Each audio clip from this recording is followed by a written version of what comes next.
going to start with Thomas Edison. If we did all the things we are capable of doing, we would astound ourselves. I think most of us, if not all of us, have had an experience of being astounded, that amazed, speechless, peaceful, overwhelmed kind of experience that just blows our mind. And usually when this happens, it's because of a sporting event. You know, something like a Hail Mary pass at the end of the football game when there's just a few seconds left to play, or that squeeze play in baseball at the bottom of the 12th inning. I'm telling you, there are things that have amazed us, whether it be a successful surgery or hearing yes when we thought we were going to hear no. And perhaps I should just speak for myself, because I don't usually associate the term astounding when I consider my personal way of being. I consider my personal consciousness or even my personal accomplishments. I usually don't associate that term with myself as astounding. And yet inside me, I know I can.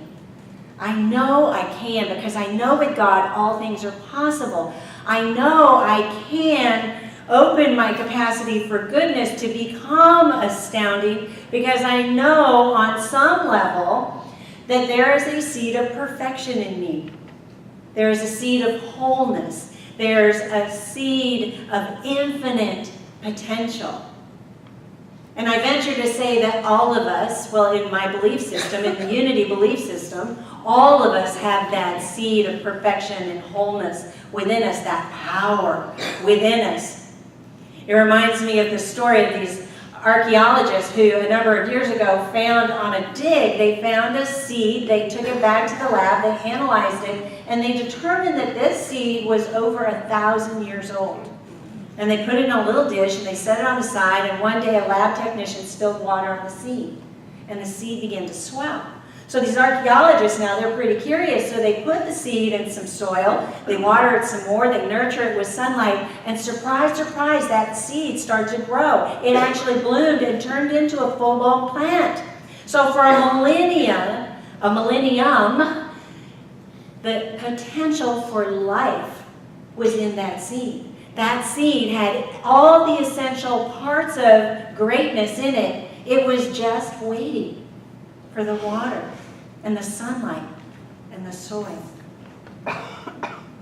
Lordy, lordy, lordy, lordy.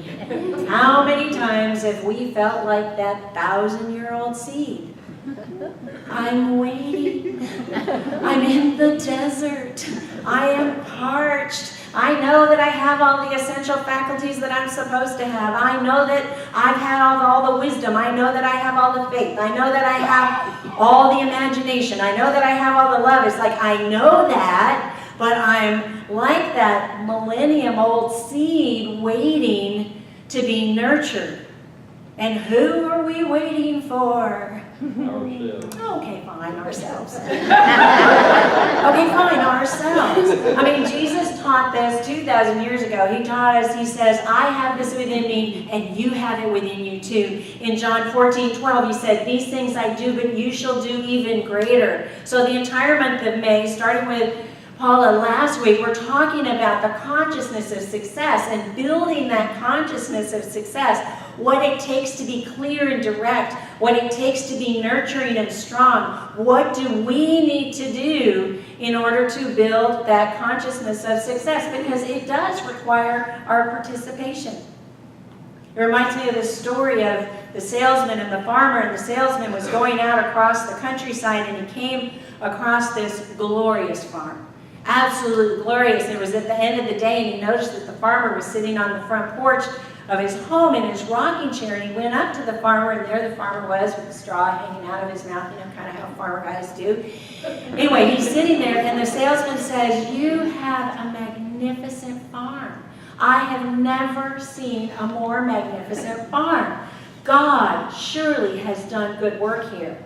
And the farmer snorts, and he says, you should have seen it before, what a mess it was before when God was doing it all by himself. Right? So our participation is required. That's how the consciousness gets built in ourselves. The consciousness of success gets built in the world. It's because we have work to do, spiritual work to do too.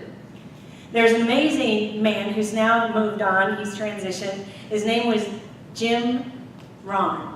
And he was the coach and the mentor to Tony Robbins, to Mark Victor Hansen, to Jack Canfield. He did phenomenal work in the world. And he said, you can't hire someone else to do your push-ups for you. Right? Well, gee, thanks. We're back to that. We have, if it's to be, it's up to me. So here's what Paramahansa Yogananda says. Since you alone are responsible for your thoughts, only you can change them. Remember that the law works at all times and that you are always demonstrating according to the kinds of thoughts you habitually entertain. Unity says it something like this. Thinking is essentially the control, organization, and direction of our mind. So we're going to have thoughts. And somebody somehow measured that we have about 60,000 thoughts a day. So we're going to have thoughts, and it's our job to control the direction of those thoughts. That's what builds consciousness. Now, the research also shows, and I feel very sad about this, that most of the thoughts we have about ourselves are negative ones. They're negative ones, and we have them most of the time when we're thinking about ourselves. So there's a couple of ways to handle those negative thoughts, and we're going to do one now, and then we'll do another one later. But just imagine, if you would, that there was a holy fire of purification right here. And so if I were to have a negative thought like, gee, I wish I hadn't lost my temper, I could put it in the fire. Gee, I wish I hadn't said that, I could put it in the fire. Gee, I wish my hair wasn't so curly, I could put it in the fire. Because negative self-image, that's a negative thought. And I know that there are people who have straight hair who really want this hair. If I could give it to you, Terry, I would, honestly. But if I'm holding it as a negative thought, if I'm being the Debbie Downer, then that goes in the holy fire. So I can do that. So if you have some negative thoughts that you want put in the holy fire, I'm really happy to get out of the way. And you can just have at it. So what negative thoughts would you put in the fire?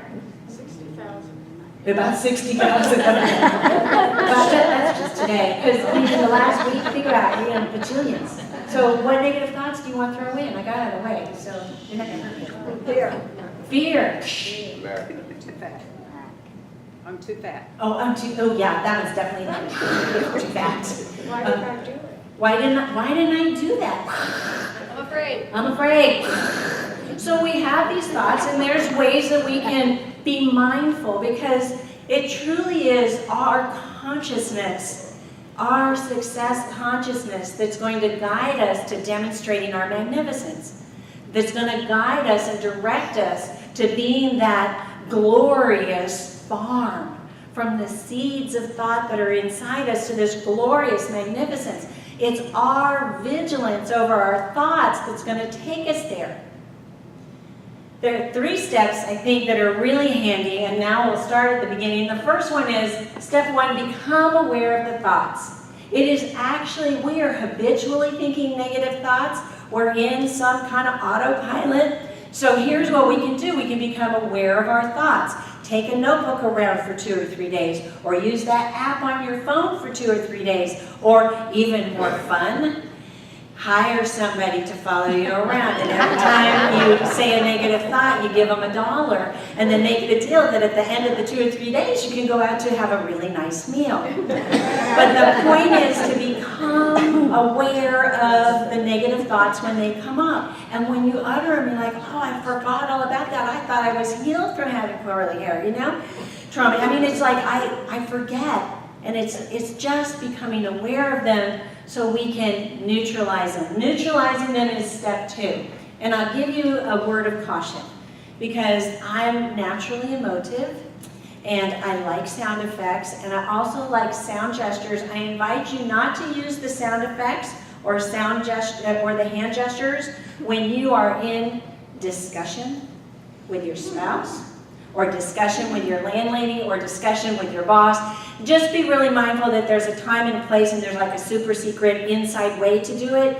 But this is what we're going to do. The first one we already talked about, the holy fire of purification. The thing I love about this is that it's energetic, so it's portable. It can go with us wherever we go.